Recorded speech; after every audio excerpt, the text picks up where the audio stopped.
इन्होंने बच्चों को, औरतों को कायदे से काटा है। किसी को नहीं छोड़ा, पनपले नहीं चाहिए। मैं तो आज भी बोलता हूँ कि कुछ भी हो, लेडीज हो, बच्चे हो, कुछ भी हो, काटने सिवा कुछ, मारो काटो जलाना। ഞാൻ 35 കുട്ടികളെ കൊന്നിട്ടുണ്ട്, ഒപ്പം 90 ആൾക്കാരെയും. വധശിക്ഷയ്ക്ക് മുമ്പ് എനിക്ക് 2 ദിവസം തരികയാണെങ്കിൽ 1,00,000-ഓളം ആളുകളെ ഞാൻ കൊല്ലുമെന്ന് പ്രഖ്യാപിച്ചവരാണ് ഇവിടുത്തെ വർഗീയവാദത്തിന് തിരികൊളുത്തിയിട്ടുള്ളത്. അവർ ഹിന്ദുക്കളല്ല, പകരം വർഗീയ വിദ്വേഷം മനസ്സിൽ കൊണ്ട് നടക്കുന്നവരാണ്.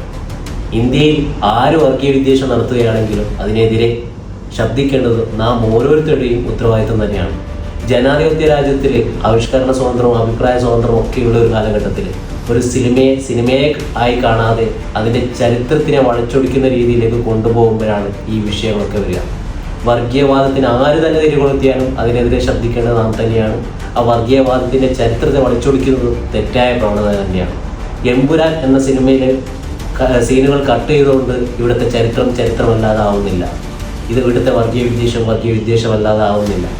പകരം അതിൻ്റെ ചരിത്രത്തെ ഉൾക്കൊണ്ടുകൊണ്ട് നാം പ്രവർത്തിക്കുമ്പോഴാണ് യഥാർത്ഥ ഇന്ത്യൻ ജനതയിലെ മാതൃകയായി നമ്മൾ മാറുന്നത്.